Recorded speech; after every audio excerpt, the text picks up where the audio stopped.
It's windy, so here it is. Are they coming up? You guys, yeah, I've got all the dignitaries coming up.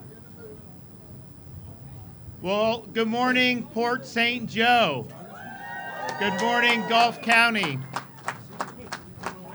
And I noticed we've got a lot of our friends from other states coming. I saw a lot of Georgians. We got a little bit going on in Georgia this week with the Masters Golf Tournament. Big deal. I just want you to know we really appreciate our Georgians. If Stacey Abrams is elected governor of Georgia, I just want to be honest, that will be a Cold War between Florida and Georgia at that point. I mean, I can't have Castro to my south and Abrams to my north. That'd be a disaster. So I hope you guys take care of that and we end up in good shape. We're happy to be here in Gulf County. We have a lot of great dignitaries here with us today. Jimmy Petronas, the CFO from Panama City, good friend. We do want to thank everybody at Indian Pass Raw Bar here in Port St. Joe. Folks are in the area, check it out. They got good stuff. We want to thank Dane Eagle, our DEO secretary, for being here. Gulf County Sheriff Mike Harrison, thank you, sir. My U.S. Congressman Neil Dunn.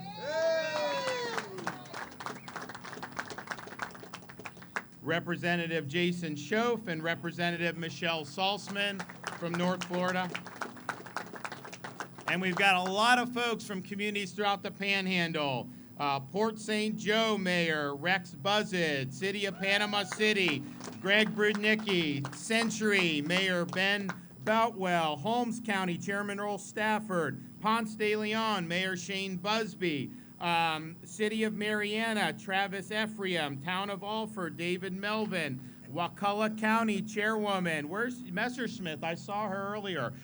Thank you. Chip Lacey Andrews, Chairman Jim Peacock from Jackson County, Bay County Commissioner Griff Griffiths. So thank you guys for being here.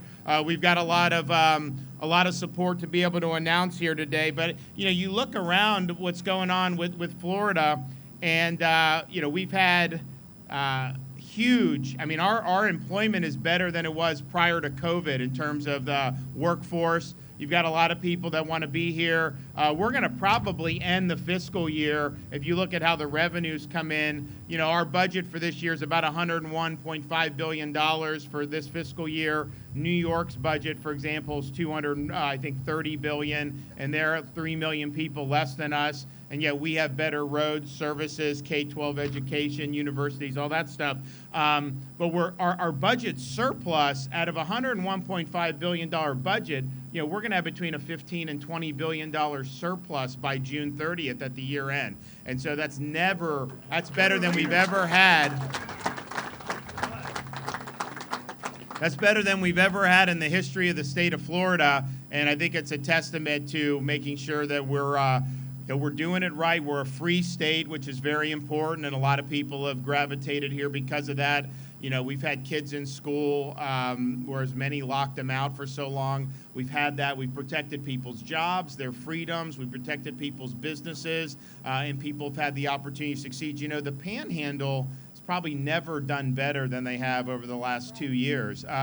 You see massive boom. You see a lot of tourism. I remember very early on in COVID, 2020 summer, my wife and I brought our kids. You know, we went to 30A, and I mean, I never saw so many Texas license plates, Louisiana. I mean, like, it was like the entire Southeast descended upon the Panhandle, because that was the place you could live a normal life and you could be normal, and that was really, really important. And so, you know, I go to places everywhere from, you know, Okaloosa, Panama City, you name it. People say, you know, we had our best year ever in 2021. I mean, I hear that all the time. So we're excited about that. Concerned about what's going on in Washington and the inflation that you see. You know, when Biden, they've printed trillions and trillions of dollars. It's been very, very reckless. And what do you think is going to happen when you do that?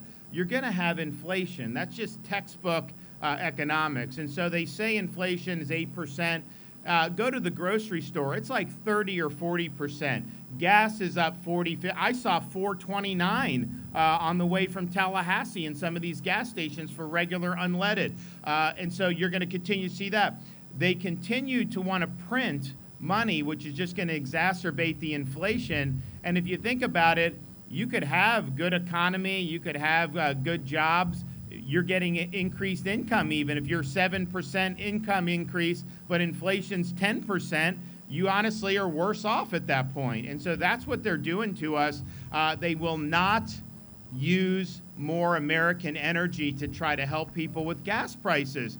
And I think that that's just cruel, because you have so many people that have to go to work, they have to commute, and this is just eating into their family budgets. And so, our position is let's unleash Keystone and Anwar and all these places so we can get some relief at the pump.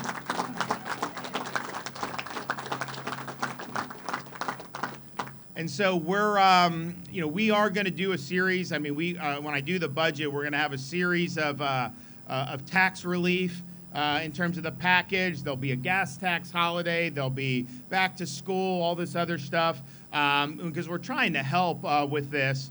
One of the things we actually are doing starting July 1st, and this matters because I've got a 2-year-old daughter, but we have a year-long tax holiday for diapers. And so you talk to those young parents, when you have inflation, there may be some things you cut back on. Maybe you do less beef, maybe you do some of this.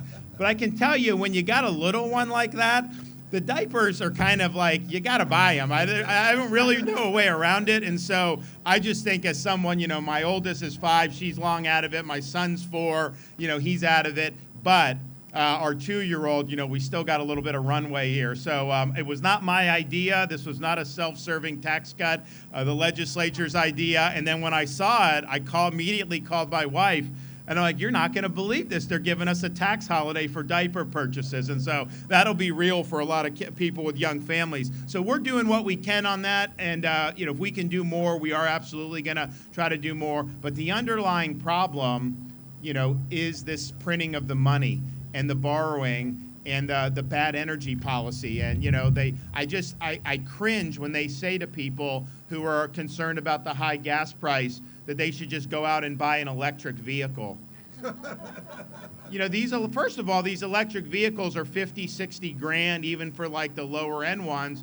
Second of all, it's not like you can even find, even if you're willing to pay that, it ain't like there's millions of these things out there. Very hard to get any kind of car right now with the supply chain. And so to tell people, you don't complain about the gas price, you just go buy an electric vehicle, that's the equivalent of telling them to let them eat cake. And so we reject that, and we want to see energy independence in this country. The other thing that we're really concerned about is what's going on at the southern border. And since Biden became president, they've had 2 million people come across the border illegally. And I had people down there from Florida helping Texas. And I went down there and looked at this last summer. It's people coming from all over the world across the border, because the word went out that if you just come across the border illegally, Biden, he'll put you on a plane and send you somewhere and do all this stuff. It's interesting. We had tornado in southwest Florida rip through some mobile home parks. Very elderly people. They were on fixed incomes. We applied for the federal government to get individual assistance for the tornado victims. Biden stiffed these elderly residents. He gave them nothing. And he didn't give it because he doesn't like the governor. But I thought to myself, you won't give a cent for these elderly tornado victims in southwest Florida, but you'll pump billions of dollars into giving money to people coming to the country illegally? Right. How does that make any sense? And so what they've done is you have record amount of sex trafficking, human trafficking, and drug trafficking as a result of these reckless border policies.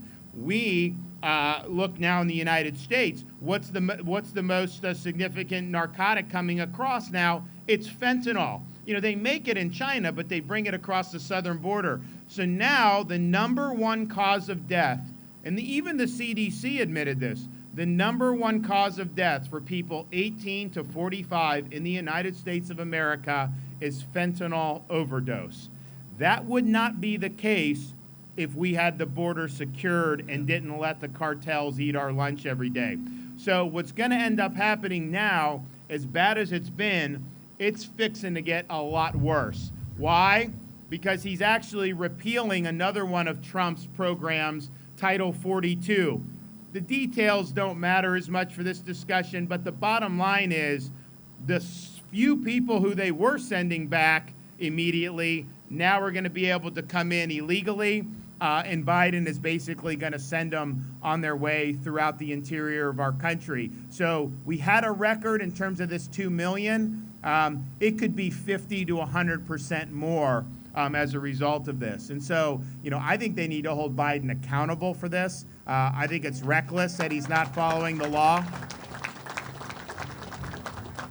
But in Florida, I sent people to help, and I'm fine. But the problem was, our guys would interdict people. They're allowed to, they're quote allowed to come across the border because the feds don't do anything. So our guys would interdict them, but then they turn them over to Border Patrol, and then Biden would send them all across the country anyway. So it's like, what benefit is that even doing? Honestly, it's better for them to get captured because they get money and they get sent around. So it didn't really make a lot of sense. And so, but what I would do is, I think like Texas needs to lead. I would help. Other states would help to repel it from coming across the border in the first place with National Guard, with other types of folks to do that. And then if they do come illegally, just immediately return them across the border. If the federal government's not willing to do that, then the states can go and do it. So I'd be willing to help with that because I think that would make a meaningful difference. But to just turn them over to Border Patrol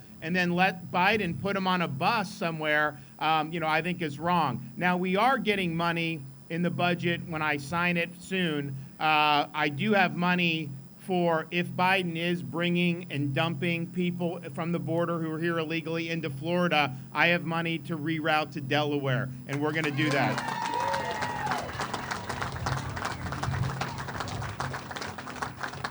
But honestly, it shouldn't even come to that. It shouldn't come to that. He brought up people in about 4 or 5 months ago in a 2 a.m. flight in the middle of the night. They don't tell anybody this is coming. And they brought these people, and one of the people they brought, was illegally across the southern border, and he committed a murder in Northeast Florida, shortly thereafterwards. And so Biden's trying to import different problems to different communities across our country. And so, we need to stand up and fight back. And so that's what we'll do. But I would absolutely support fortifying the border if the states join together and do it. They say it's the federal government's role. You can't do anything.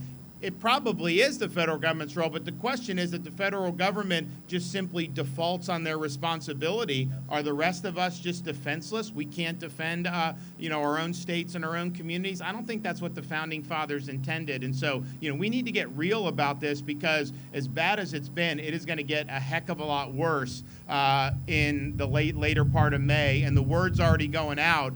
People know, just come and you're going to be able to go in free of charge, basically.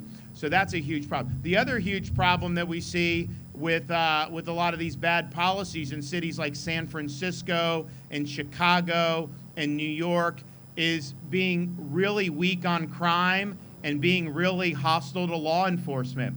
And they turn their backs on law enforcement. They defunded police or reduced the budgets dramatically in 2020 and 2021. Soros will fund these prosecutors. They get in places like San Francisco, and then what happens?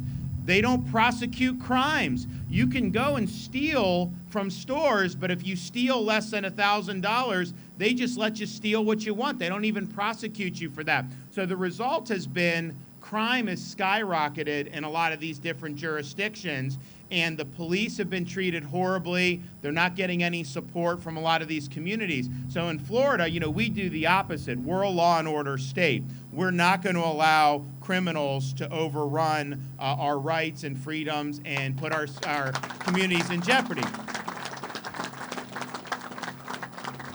And so what we did in 2021 was, as other jurisdictions were cutting funding for law enforcement, we did two things. One, I signed a bill that prohibited any local government in Florida from defunding the police. Yeah. So that's done.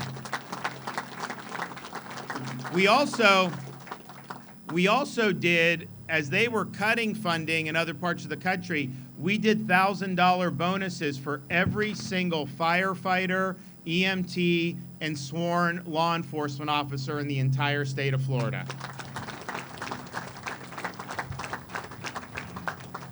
And I'm happy to report in the budget that is going to be on my desk soon, I've already approved this provision. We're doing it again, 2 years in a row, $1,000 bonuses. But we also understood that we have an opportunity. You know, you go and talk to these, I don't know, like, where's the sheriff here? How many, do you have openings here? Four openings. Yeah, they got 4. I was down in Brevard County. You know, they've got like 20 openings. I was in Polk County with Sheriff Grady Judd. They've got 20, 30 openings. And so it used to be, it was very hard to get a job, you know, at a sheriff's department. Part of it now is I just think that, you know, people have been so negative to law enforcement, I think it's caused some people not to want to do it. So we're trying to address that in Florida by saying, I just signed a bill last week that says anybody in Florida who's young and is starting, if they go into law enforcement as a career, or anybody who's currently in law enforcement out of the state of Florida, in places like Seattle or Minneapolis or Chicago where they're getting treated horribly, if they transfer in and they're qualified to fill a position, you get a $5,000 signing bonus for signing up with us. I think you're going to see, I mean, first of all, you're already seeing, I mean, I run into people who left NYPD. I just ran into a guy who left Seattle to come to Florida. And I can tell you this, they're very, very happy when they get here and they like it better because they get support from the community. They get support from the governor and the legislature. And that's not true in all of those other jurisdictions. They're getting attacked just for doing their job. And so I think we have led the way on law and order, there's going to be more we're going to be doing over the next year or so, but we've led the way on law and order, and I think the result is going to be you're going to have people that are very qualified that are going to want to come serve, and that's going to make our communities safer, so I'm really looking forward to that happening. And then, you know, we've done a lot on the elections. We've banned ballot harvesting in the state of Florida, which is a bad practice. We don't have unsolicited mail ballots in Florida. And maybe the most important thing we did last year was we banned Zuckerbucks in the state of Florida. You know, if you look at what they did in 2020, they put like Zuckerberg and his groups, they put $420 million into quote, nonprofit groups.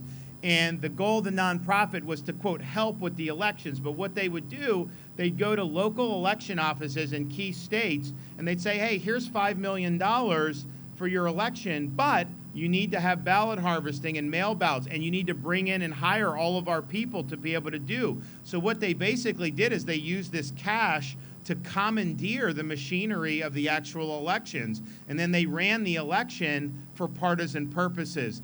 That is wrong, and so we are not allowing that in the state of Florida.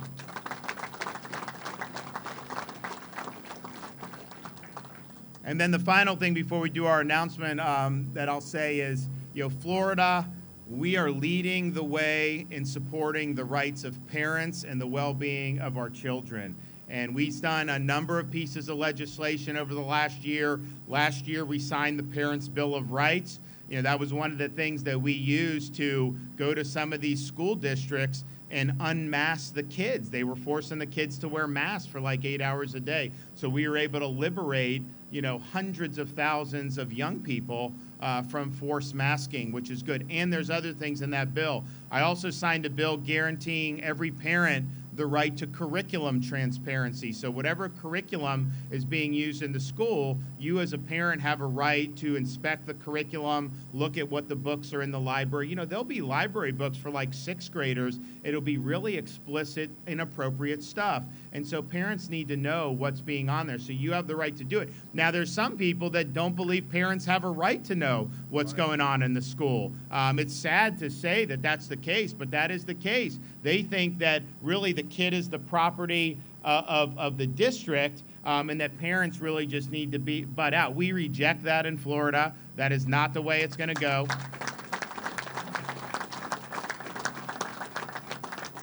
And so then we did the Parents' Rights in Education, which said every parent in Florida has a right to send their kid to kindergarten without having things like transgenderism in the curriculum. I have a 5-year-old daughter. I just want her to be a 5-year-old, and we want to make sure that our young kids are able to focus on the core things, the learning to read, learning to write, math, science, all these different things that are so important. We want education, not indoctrination in the state of Florida, and that's what we are doing.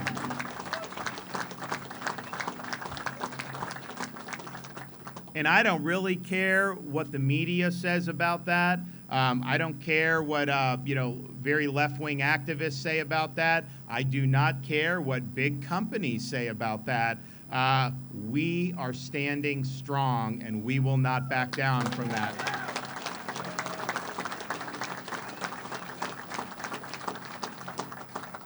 So it brings us here today. First of all, I'm really proud of, and I think a lot of these folks up here will admit, there's never been a governor that's been in the Panhandle communities more than me, and we're proud of that. But part of it is, we have a lot of opportunities to make a difference. Of course, initially, we had to help all the communities affected by Hurricane Michael. We did huge amounts of support. I was able to get additional support from President Trump. If Biden were president after Hurricane Michael, he wouldn't have given us anything. He would have totally stiffed us. So we really appreciate that. And then we've been able to say, what can we do from a strategic perspective to help with workforce development, help with infrastructure? I mean, for example, you look at what opportunities there are in the economy. If you have skills, particularly in traditional industries, if you can drive a truck, if you know how to weld, if you know how to do some of these things, you are making really, really good money right now. I just saw an article in the Wall Street Journal. Walmart is increasing the salaries for truck drivers to, I think, like $110,000 if you start out as a truck driver. I can tell you in Florida, we have put people signing up. They'll get a $15,000 signing bonus just to be a truck driver. So we've expanded the ability to get commercial driver's license. We have more slots at our state colleges.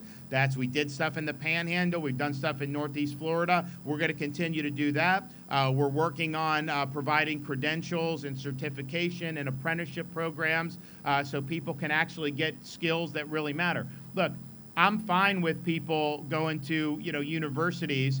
We have good ones in Florida. Now, we don't let them raise tuition, so it's actually affordable to go to a state university. But, some of these universities, they charge an arm and a leg, and they are providing, I think, mediocre education. They put a lot of that money into overhead and bureaucracy and accoutrements that really don't affect the underlying education. So you'll have kids that'll go in, they'll be told they have to get a piece of paper to be successful. They'll go $125,000 in debt. Degree will be in zombie studies or something like that. And then they end up in a job they could have had out of high school. Well, look, it's a free country, but we just want to let people know there's more than one way to be successful. A 4-year brick and ivy university may be one way, and we're happy with what we've done in our universities, but it's not the only way, and there are many, many different ways to be able to be successful, particularly when you look at how in demand some of these skills are. And even on like a local community level, if you know electrical or HVAC, like in Florida, you know, a lot of the millennial and younger generation don't know how to fix things like the older generations did. Used to be like, you know, people could fix a lot of this themselves. Well, now they need people to come in and fix it. So if you have those skills, not only do you get a job, you can go into business for yourself, you can be entrepreneurial. So we've worked really hard on workforce, and our goal is by 2030, we were bottom half of the states when I became governor. We're moving up very rapidly, but our goal is to be #1 in workforce education by the end of the decade. So we're going to continue to do that, but we also are going to continue to support infrastructure. You know, you look at different things that we've been able to do. Sometimes it'll be maybe you have an industrial park. We'll expand some of the underlying services there so more businesses now can go in and work there. Maybe we'll put a road from one place to another so that commerce can go. There's a whole host of different things we've done on an infrastructure perspective, and we've done that through a number of different ways, including some of the things we're going to talk about today. But it's very, very important that we're doing that. So today is exciting because, and I'm going to be presenting these checks to these individual community leaders and elected officials, but we're awarding today $23 million for Panhandle communities. And it's from 3 different programs within the Department of Economic Opportunity. The Rural Infrastructure Fund, and we got more in the budget for that for next year. Community Development Block Grant, which helps local communities, and then the Hazard Mitigation Match Program, you know, which helps with resiliency, particularly in storm-prone areas. And so today's awards are really significant. So I'm going to read them all, and then at the end we'll do some photos with everybody. So first, we're doing almost $700,000 for the town of Port St. Joe for downtown. So this is for the downtown revitalization project, and this will allow them to install a new water line in the downtown commercial district. We're doing almost $1 million for Panama City for 2 projects, including retrofitting 2 fire stations and wastewater drainage at Robinson Bayou. The town of Century and Escambia County for 2 community center, the renovations, $3.25 million for that. $1.1 million for Holmes County for renovations to a senior center and funding to improve drainage along a commercial corridor. Ponce de Leon, $1.14 million to expand a multi-purpose recreational facility and preliminary engineering to expand wastewater infrastructure. City of Cottondale, $2.5 million improvements to the downtown commercial area and 5 new lift stations.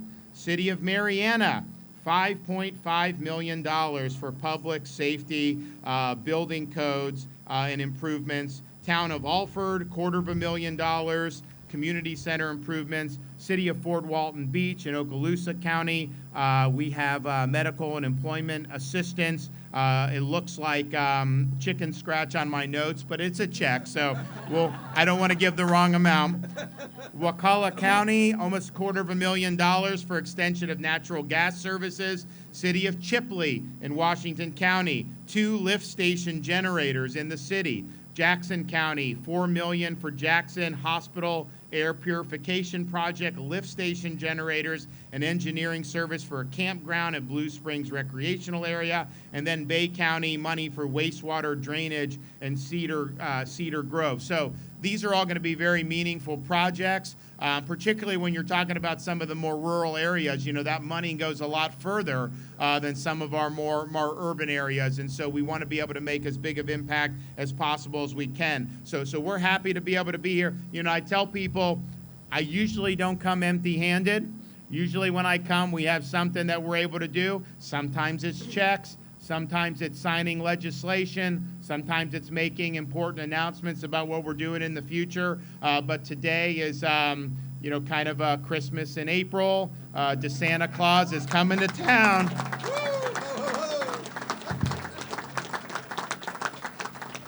All right, so we've got, we're going to do these check presentations, and so we'll do that. We'll do the photos, and then we'll hear from some of our other folks, Jimmy Petronis and Dane Eagle. So which ones do we have? Do you want to just go?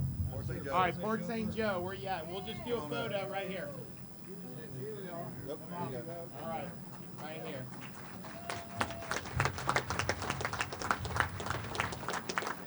All right.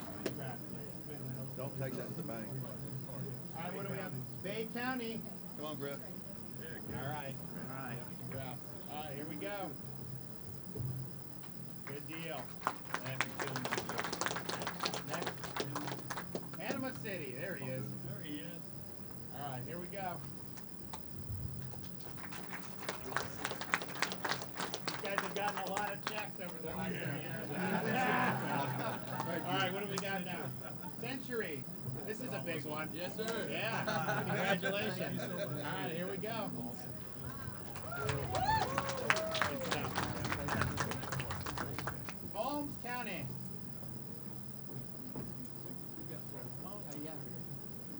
All right. Congrats, guys. Yep. All right, here we go.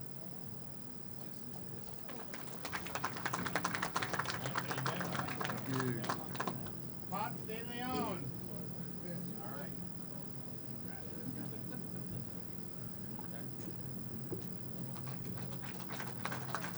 All right. Yep, there you go. Cottondale. That's a big one. No Cottondale? Come on. I was going to say, if you didn't want it, I could do it.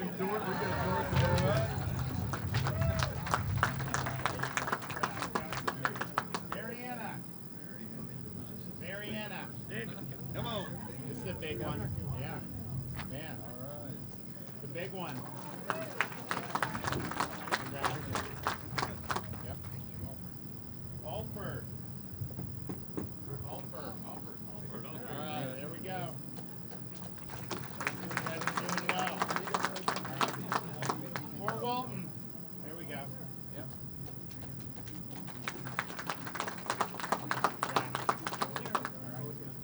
Wakulla. We got Wakulla?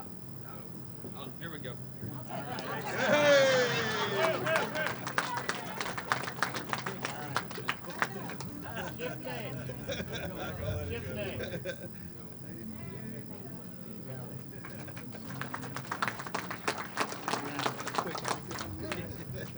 Jackson County. Come on, guys. All right, congrats, guys. This is a big check. Yeah. We got it. Put it in here. Okay. All right. Keep delivering for you. All right, is that it? All right. All right. Well, great. I'm going to bring up Jimmy Petronas, the Chief Financial Officer of Florida.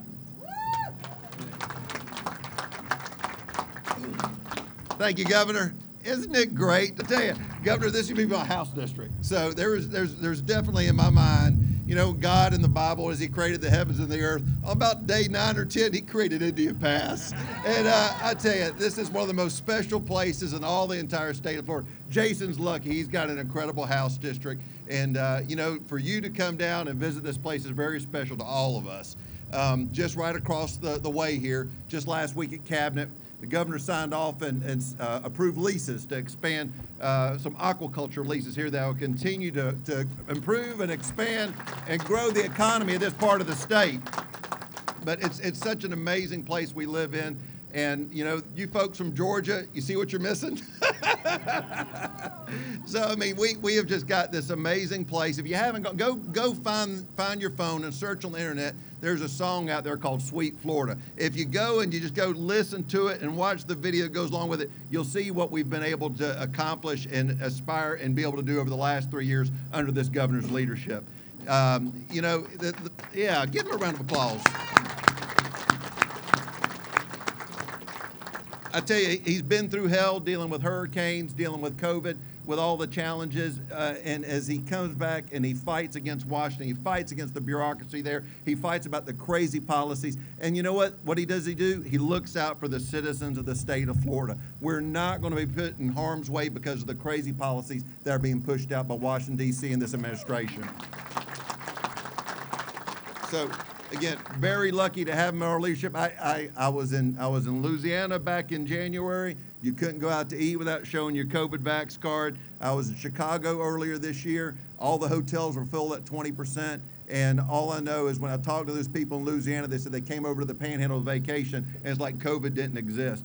The economy has, by the governor keeping the state open, not only has he saved the economy, he saved people's livelihoods. He really has. He has allowed people to put food on the table, to pay their bills, and have some self-respect that they can be able to show up to work and take care of their families. And on top of that, he has ensured that our law enforcement, our first responders, have had the love and support, because without them, we don't have any of this. So anyway, Governor, thank you so much. Appreciate it. All right, our Department of Economic Opportunity Secretary, Dane Eagle. It's a real honor working in the governor's administration, but I'll tell you, when I took this job, I didn't realize that I'd be spending more time in the Panhandle than my own hometown. But it's because the governor is committed, as he said, since day one in office, not only for Hurricane Michael communities, but rural communities that are often forgotten. Not by this governor. He is committed. Often we get to do checks around the state. We'll fly in, we'll deliver 1 or 2 checks. It's only in the Panhandle. We come with a dozen checks, and these things are heavy when you add them up. Governor's committed. We're going to keep digging in deeper. Some of the funds today are state funds. Some are funds allocated during the Trump administration that just take time to get out as we work with each community. But we're going to work closely with every single one of them, make sure that the projects are getting done right, and we'll be back to do more because the governor is committed. Thank you all very much.